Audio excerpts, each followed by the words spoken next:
Hello, everybody. Welcome to another episode of Spring Fever. As always, it is me, XFL Jim. Ladies and gentlemen, this is the XFL. Joined, of course, by the illustrious man himself, the incomparable, the immeasurable, the innumerable, the incredible Eric, a.k.a. Uncle fucking Rico.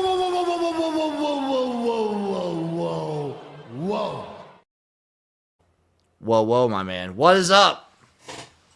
Nothing, man. I'm being tripped out by this new fucking StreamYard fucking thing. Just fucking. Yeah, so we're using StreamYard. They have the out, dude. The Just tripping me out, man. Just not a fan. Just not a. So they got a new screen deal where it lets you show what the show looks like in portrait mode. Yeah. When I did my show yesterday, this was not happening. Oh, when I did mine yesterday with Chase, we did a surprise gymnasium. You guys should go check it out. It started up, like, yesterday was the first time that I saw it. They're calling it Mars editing. But I mean, like, when I did mine, it just had the one screen, like the normal, instead of like these two split screens. Diaz, you're from US? Eric, you from US? I'm from the United States, yes. We are from USA, Estados Unidos, the states, the great states, the Midwest to be specific. Well, I mean, you're from Nebraska. I'm not sure if that counts. But Hey, Eric. There's parts of Nebraska that are really pretty. yeah, I've never been there. I'll have to take your word for it. Damn right. So, of course, the main focus, the main talk of this episode will be the illustrious 112th Grey Cup. Congratulations to the Saskatchewan Roughriders for winning, for, like, fixing the... you could call it... Okay, when do you call it a drought? When do you call it a championship? When do you call it a drought? How long does it have to be? A drought? Jesus. I'd say 10 years. It's been 12. 2013 was the last time the Saskatchewan Roughriders won a Grey Cup.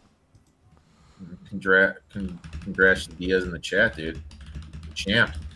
Hell yeah! Where are you from in little Saskatchewan? Or you just root for him? So Eric, I want you before we'll talk Grey Cup, we'll talk CFL season, and don't worry, folks, we will talk a little UFL, who just opened their store today. We'll do a little Black Friday Christmas shopping. But Eric, do you know who has the longest drought from a Grey Cup?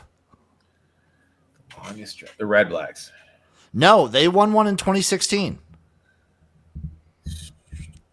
BC? 2011. No, BC is second.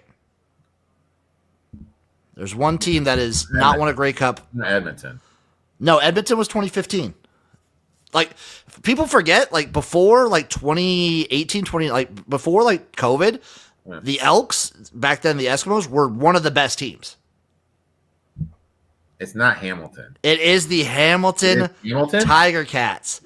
The Hamilton Tiger Cats have not... So here's everyone's... I'll just run through them real quick for you, Eric.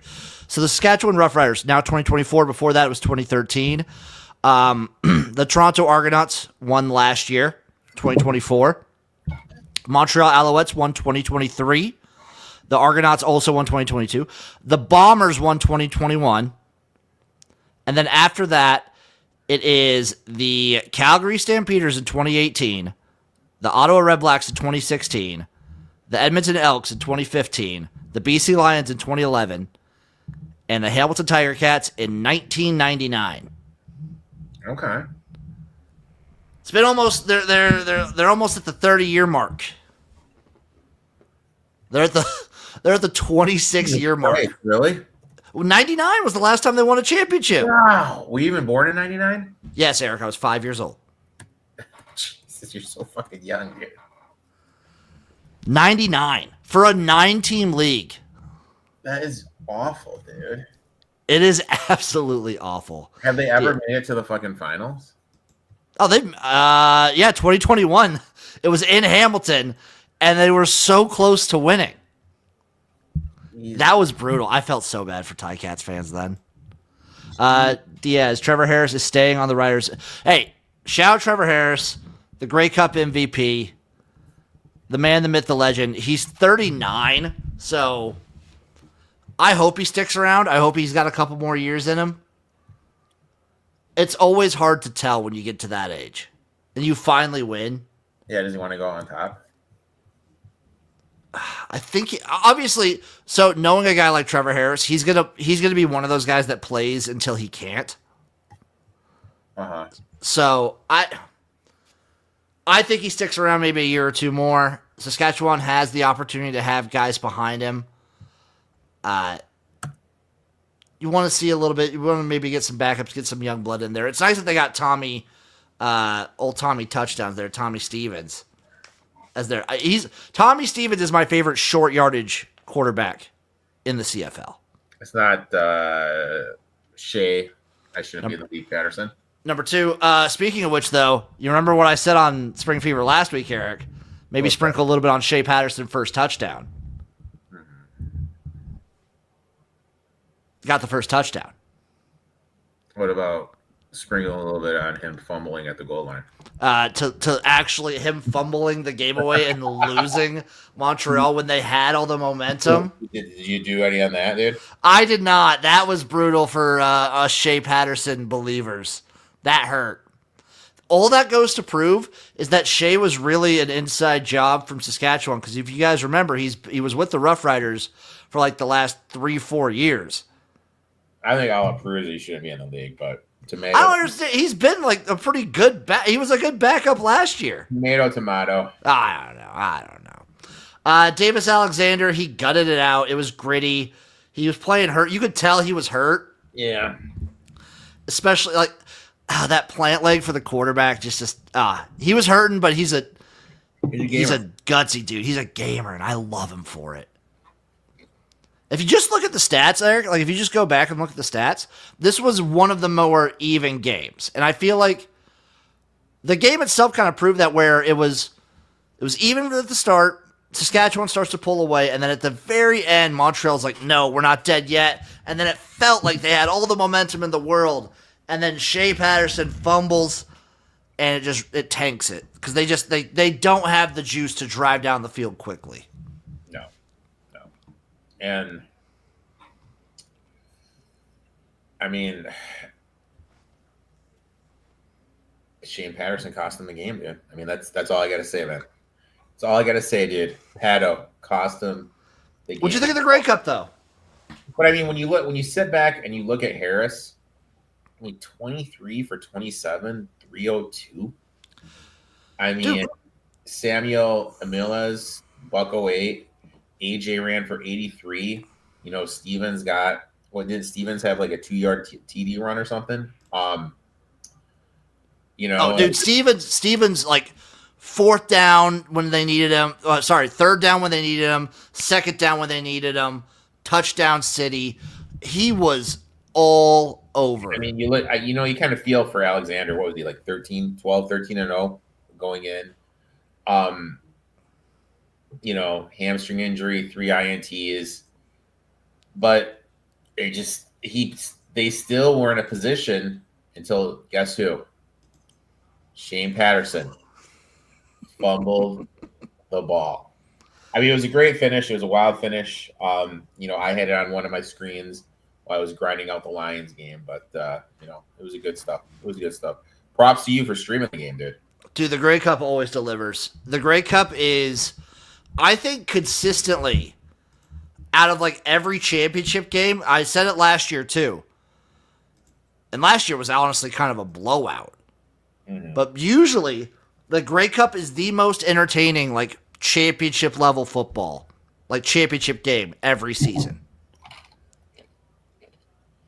Now, do you think that will be different next year with the rule changes? So next year, really, realistically, in 2026, the only things that are changing are the Rouge. Which is a damn shame. The clock management and some of the stadiums, like, seating arrangements. What does that have to do with anything? That's all that's changing. Why would that matter to anything? What do you mean? Oh, it's because some stadiums they had both the home and away team sitting on the same sideline. Yeah, kind of wild. So they're not doing that anymore. Okay. And then the time clock is just, I feel like that's going to have to see it. I don't think it's going to be that much. It's going to affect a ton. The Rouge is the sad one because I love the Rouge. You love the Rouge? And like they're effectively eliminating it. Okay. I like it too. So this Grey Cup is the last, some people say, true Grey Cup with all the rules as they stand. Next year, I don't think it'll be a major change. It'll be 2027 where it'll look drastically different. Do you feel that viewership will be down next year? Yeah. So I don't think the rules, the changes that they are making will drastically affect the viewership one way or the other. I just don't see how doing this brings in more people. And as someone who's a little bit like on the sidelines or not as like deep in the trenches, Eric, can you answer a question for me? Because I had someone trying to like get into an argument with me on Twitter about this, where they said they think the CFL should be more like the NFL because the NFL is the popular thing, and they think people will go like watch the CFL if it's more similar football that people understand. My whole thing it would be is if the CFL like kind of pushes itself to be more and more similar to the NFL, and where it eventually just becomes like a copy of the NFL with some maybe minor different rule changes. All that would be is you're watching a lesser NFL. Yeah, I agree with you. I agree with what you're saying. Baba Siggy says, I do like that they won't get a Rouge point for a missed field goal. That one game this year to win a game on a missed field goal. Yeah, that shouldn't happen. I agree with that. If that was all they did, that would be fine. But the fact that they are effectively eliminating it for everything besides specific punts kind of bugs me. How'd you win the game on a missed field goal? Hey. Well, it's not just hey, you can miss the field goal, but if it doesn't leave the end zone, like the guy can return it. If he gets out of the end zone, you don't win. Okay. Right. Think about that, Buster. Okay. But what was your answer to the like if the CFL becomes more and more like the NFL? Oh, I agree. I think it's just going to be a watered down version. Because I don't know. When I think about why I love leagues like the United Football League or the CFL, I like them for their differences to the NFL. And I like the NFL. Yeah. But I like CFL in a different variety because I feel like, it's fast-paced.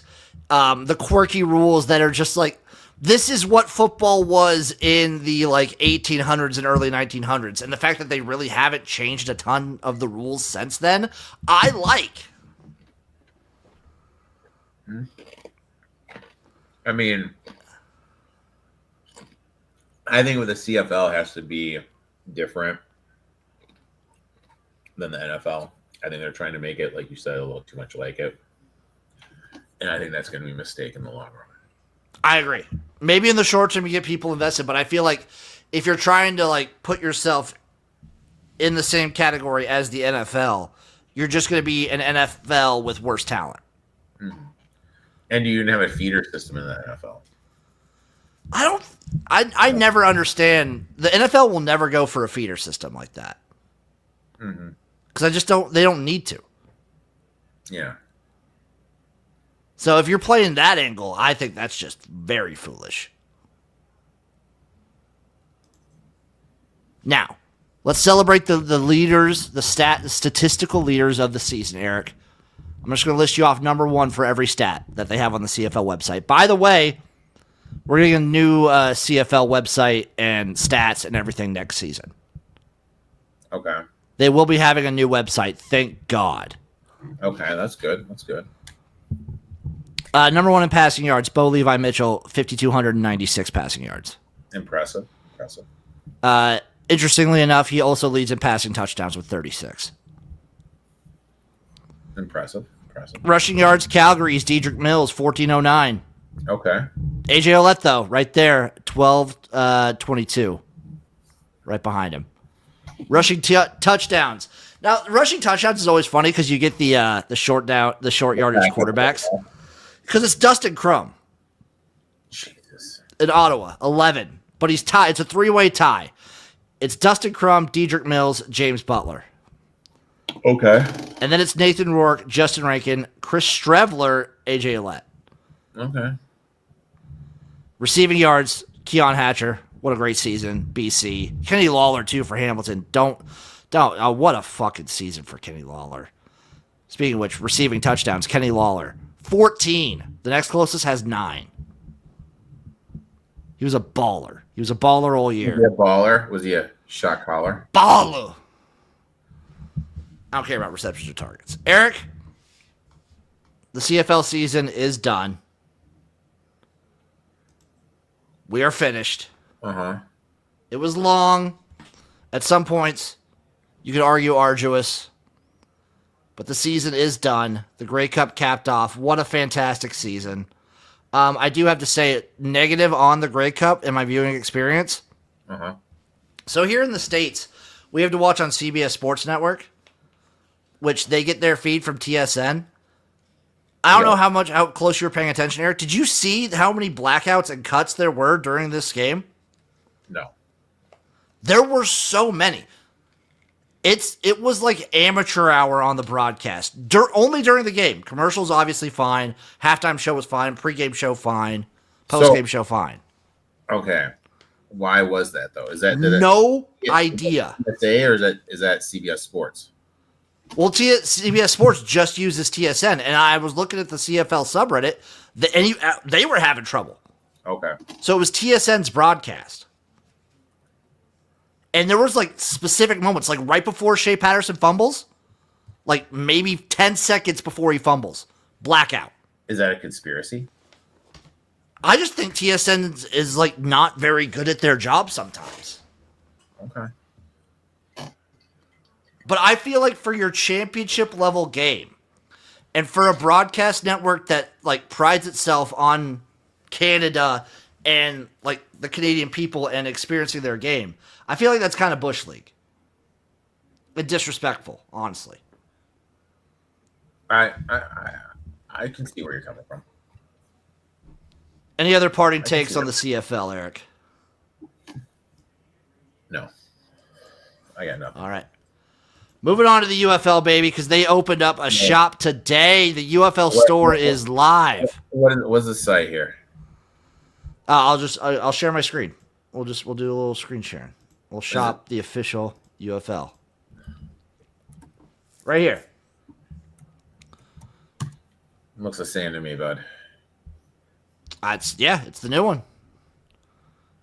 They got the aviators in here. I will say this, it looks a little sparse, but remember, it was sparse before. Record. Oh, Bob is right. They are moving up the CFL season next year. I don't know if we have exact dates, but I do believe I heard that they are moving it up to try and get it over with before, like, deep into NFL. I really don't know why, particularly. I don't think they're trying to. I think they're trying as best they can to avoid hockey season, but I don't know. That's the CFL for you. Boy, I'll tell you what, Jim. Nothing screams getting people to buy your gear like having a $55 long sleeve T-shirt. What about a $70 crew neck? $60 sandals.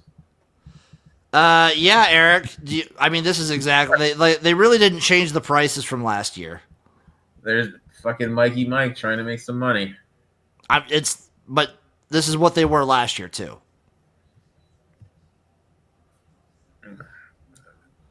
The only thing. So again, we've been saying this like for years and years and years. like the UFL stuff is vastly overpriced, which is why you should go to Royal Retros and use promo code Spring Fever for 10% off. Not only is Royal Retros cream of the crop when it comes to the UFL merch, but they got old USFL merch. You want some Philadelphia Stars? Guess what? They're not a team anymore. You can still rep them. Mm-hmm. You want some old CFL America teams? You want a Baltimore Stallions hoodie? Royal Retros has that for you.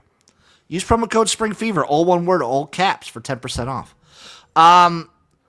Yeah, so like this is what it's been for like the last 2 years, though. This is the merch has been very expensive, but I will say this. Yeah. What was that? No, go with what you're gonna say. I was gonna say like they do when it's like it comes time for like sales. The like once the season's in the off season, or like even this Black Friday, the sales are usually a good deal. Oh, of course they are, with how bad everything is overpriced. It is overpriced. The quality's great. Super overpriced. Man. This is what I'm talking. This is the only thing I would think about getting. What is that? You want a little phantom robe? It's a robe. $100. I would fuck around so hard with a what's the best logo that would go on a robe? Gamblers is pretty good. Kings is actually pretty good on a robe.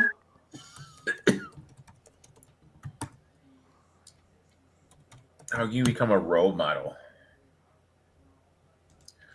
All right, so I fuck with that. Even at $100, I fuck with that. Hold on. I'm on Fanatics right now. Okay. I'm looking at Detroit Lions robes. Oh yeah, they're like $60-$70, right? 42. Yeah. 42. Yeah. More than double, Jim. Yeah, it's pretty wild. It's pretty wild how much the merch is. Than double. Store's been pretty bad for a minute.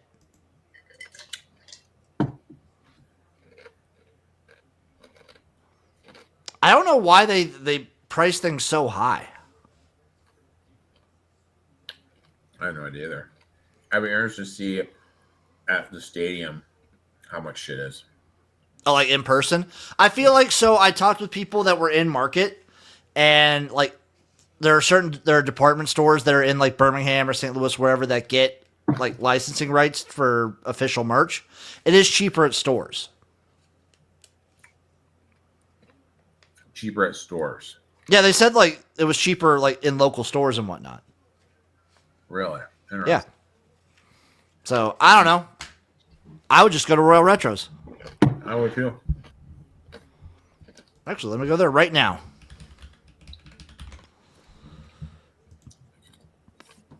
Let's see. Royal Retros. Let's just do UFL, whatever. Let's look at the... They don't have the new teams yet. I will say that. But let's say Arlington Renegades right here. You get an Arlington Renegades... Oh. Pair of shorts? For $40. T-shirt, $30. Satin jacket is $200, but damn, that looks good. 10% off. Oh my god, dude! It's a bomber jacket. Look at that, dude. Oh my god, that's hot. Yeah, this shit's way more. Oh, long sleeve shirt, $35. Yep.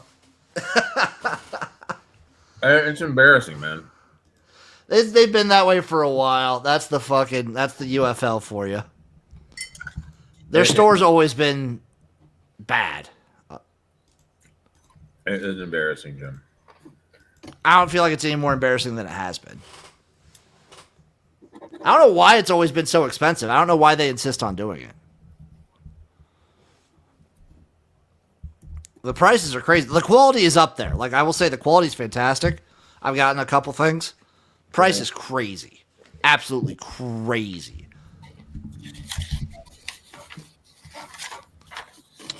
You know when I bought most of my merch, Eric? Because I think most of the stuff I have is like XFL 2020 stuff. I bought it when it folded. 80, 90% off. Respect. Oh, baby. Got it. Got it. You gotta cut those corners when you have to, Jim. Any other takes, Eric? Any other takes on spring football, Canadian football you want to fire off your chest? Shrink the season. My old ass can't take them this much Canadian football. I vehemently disagree. It's the same length as an NFL season. I'll say that every time. Yeah, dude. It was a fun time streaming the game with you. It was because that was a wild time, dude. I chimed in a little bit. I didn't know you had a kidnapper ban. But I don't anymore. It was a good time. It was a great time. I am not looking forward to the UFL starting. I like Eric just like completely on his anti-UFL kick. I'm loving this. I can't wait till the season starts now. I mean, yeah. All right, folks. We can tweet what old Mikey Mike and just be like, hey, Mike, these are some great prices at your shop. Yeah. Hit him up. Actually, the UFL store has its own Twitter account now, and it's been tweeting at people too. It's been responding. It's been responding. Oh my god. It's very professional. It's very professional. Very professional. Jesus. I would say so. What is their handle? Pretty sure it's at the UFL shop. UFL shop. It's been tweeting at people. Let's see some of these tweets, dude. Oh, and you follow him, Jimmy? Of course I follow him. Of course I follow him. How do you expect me not to follow him? It seems like there was very little to no effort to put into the clothing or the website with all the items being the same and the price unreasonably high. Why are there no Under Armour products either? Hi there. We really appreciate your patience. Though we won't be adding any additional items this week, we promise we'll be adding new products every week. So please keep your eye out. Sam. Yeah, it's HR response. As usual, I'll be waiting for sales before purchasing. Prices seem steep. They are. But the sales they offer are solid. Hey, will the hoodie designs for the youth hoodies be made? Hey, Andrew, thanks for signing. I mean, geez, dude. Maddie. Yeah, dude, like... These prices are outrageous. Hey, Lee, we'll be adding new products every week to help fill every category. I'll just replying the same thing, basically saying, thanks for your patience. We'll be... Heck yeah, dude. They just put the intern on it. It's really a fucking AI. And it's like, say this, but say it in a different way. Oh my god, that's funny. That is fucking funny, dude. All right, everybody. Thank you for watching Spring Fever. Follow that man at eTop21 Sports. Follow me at XFL Jim, and make sure you go to Royal Retros. Make sure you use promo code Spring Fever, all caps, all one word, for 10% off. We love you guys, and we'll see you next time. Bye bye.